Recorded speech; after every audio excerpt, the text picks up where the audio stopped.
Merry Christmas, Louisa May Alcott. An excerpt from Little Women.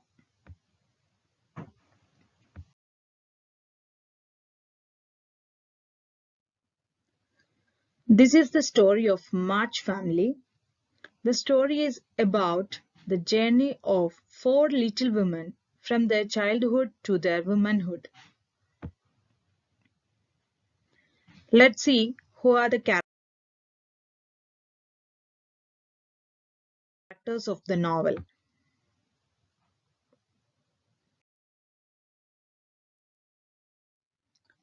Mr. March and Mrs. March, parents of the little women.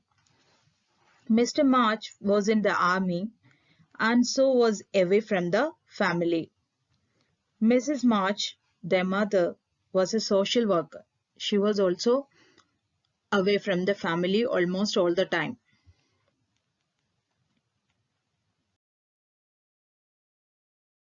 Now, the four little women. Elder one, Margaret or Meg.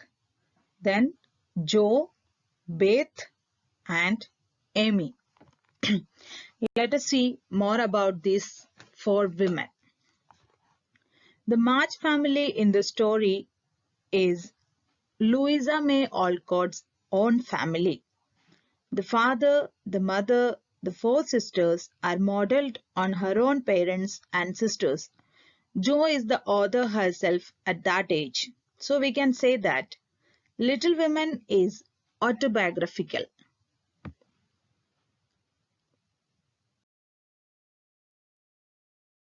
Now, another two characters are Aunt March and Hannah. Aunt March, who is Mr. March's sister. One maid servant named Hannah is also there.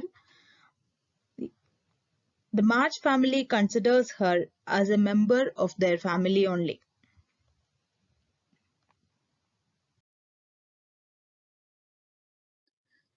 Then Laurie, Mr. Brooke, and Mr. Lawrence. These are the three gents characters in the novel. But Laurie and Mr. Brooke are not appearing in the lesson which we got to study. Mr. Lawrence is a kind-hearted old gentleman who helped them to have a good Christmas, that special Christmas day.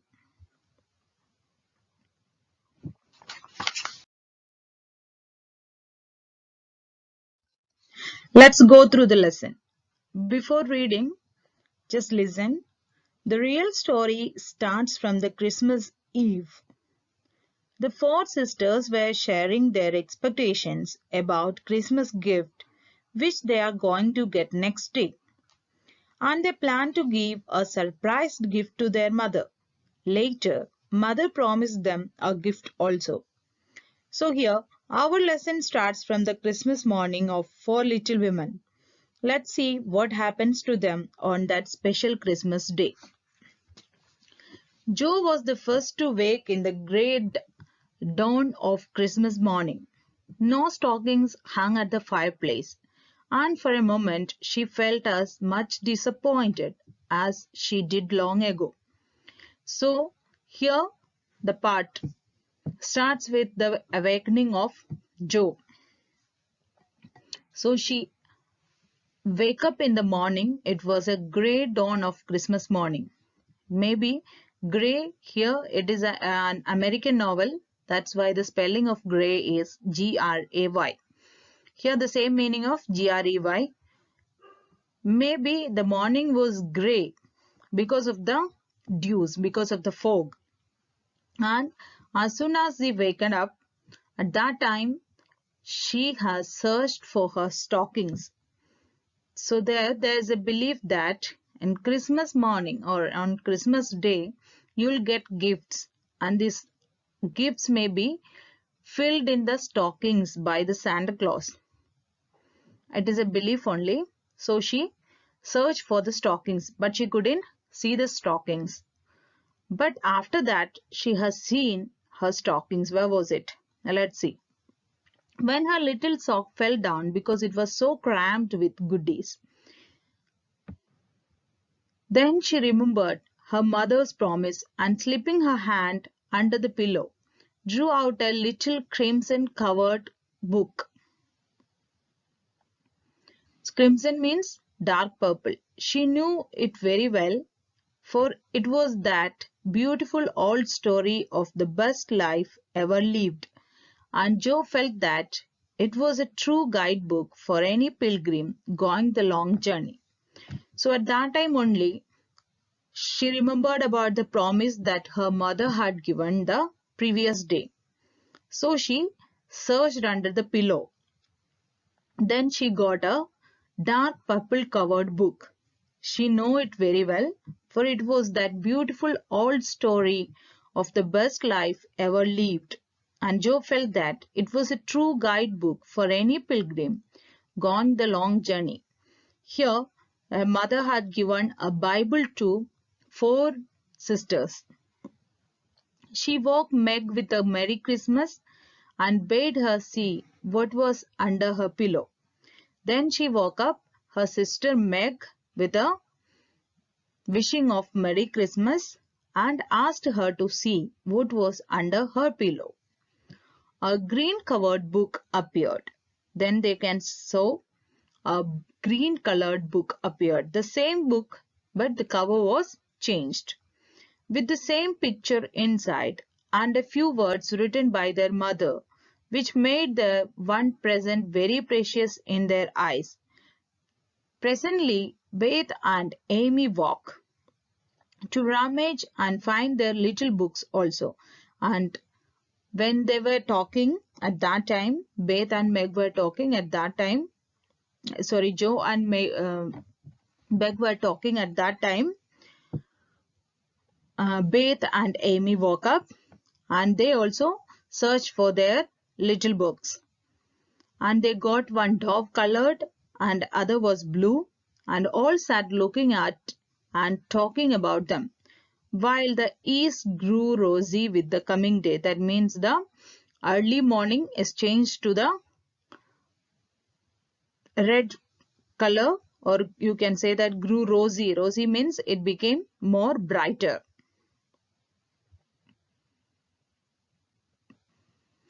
Now here see the difficult words.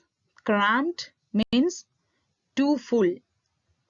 Now crimson, dark purple. Then bade her see, asked her to see. Rummage, to search for something.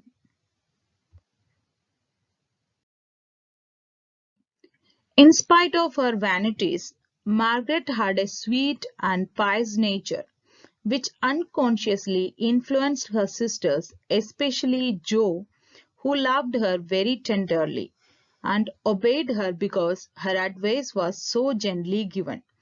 So here, vanities means qualities of being proud and arrogant. Pious means religious and moral. Now listen here. In spite of her small vanities, although she was very proud at sometimes and arrogant also, but Margaret, that is Meg, had a sweet and pious nature.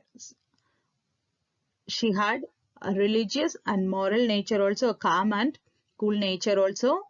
Because of that only, because of her nature only, these three other sisters loved her very much and they valued her very much. Girls, said Meg, seriously, looking from the tumbled head beside her to the two little night-capped ones in the room. Then she started talking, and the sisters, with the tumbled head, that means clumsily, that means carelessly shaking their head, and they were listening to the eldest sister.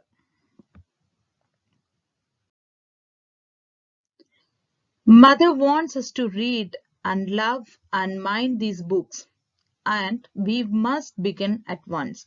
We used to be faithful about it, but since father went away and all this war trouble unsettled us, we have neglected many things.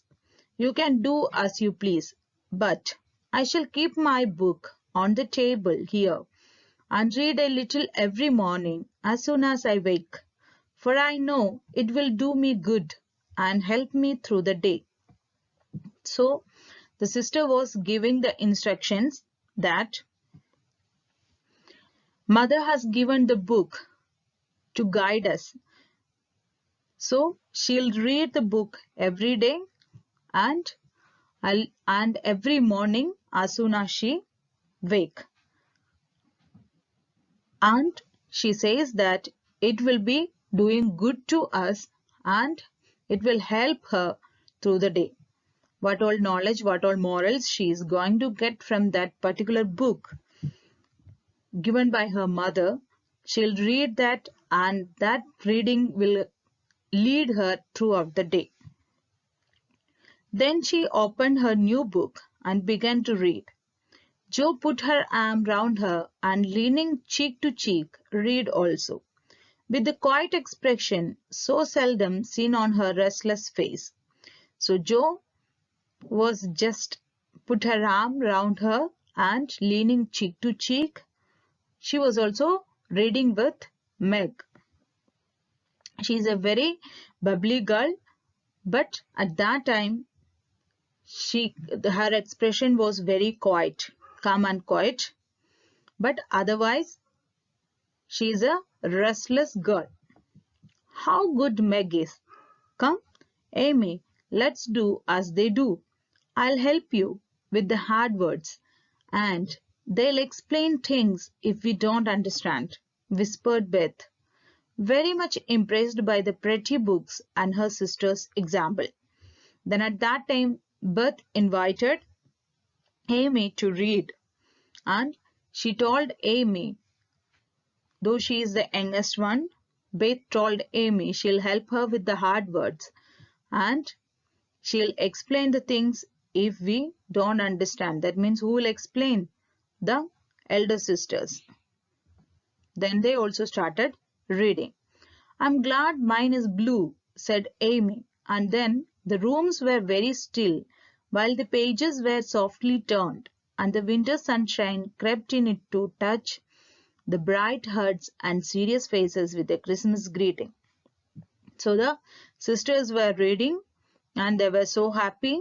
It was a Christmas morning and they got the Bible as a gift. And the four sisters were so happy and they were reading the book.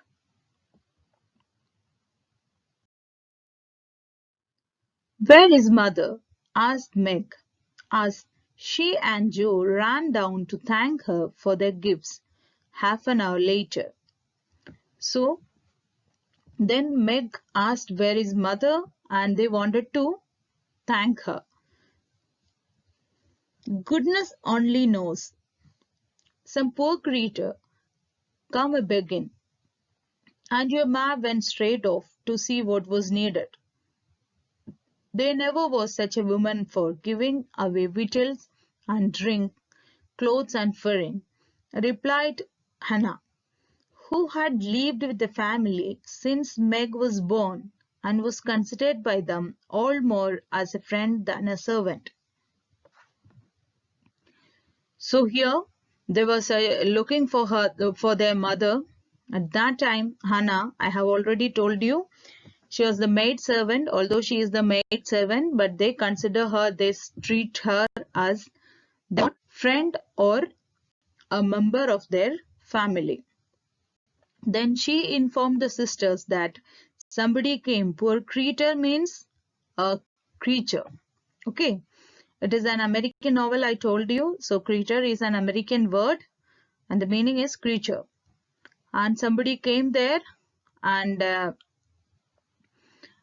where their mother has gone, there never was such a woman for giving away victuals and drink. Victuals means food. She had gone to give food or clothes or whatever it is. Somebody informed her, their mother, that someone is suffering without food and clothes. So maybe she had gone to see that. Then She'll be back soon, I guess, so do your cakes and have everything ready, said Meg, looking over the presents which were collected in a basket and kept under the sofa, ready to be produced at the proper time. Why, where is Amy's bottle of collagen? She added, as the little flask did not appear. So cologne is a kind of perfume. So now the little women, the little sisters, they are preparing a surprise gift for their mother as they have decided, as they have planned the previous day of Christmas. Now they are looking for a cologne. Cologne means a kind of perfume that Amy wanted to gift her mother.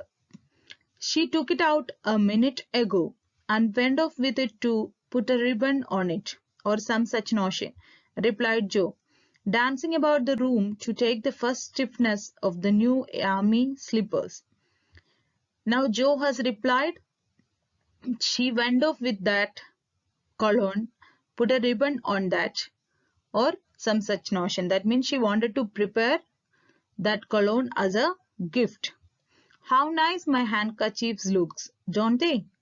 Hannah washed and ironed them for me, and I marked them all myself, said Beth, looking proudly at the somewhat uneven letters which had cost her such labor.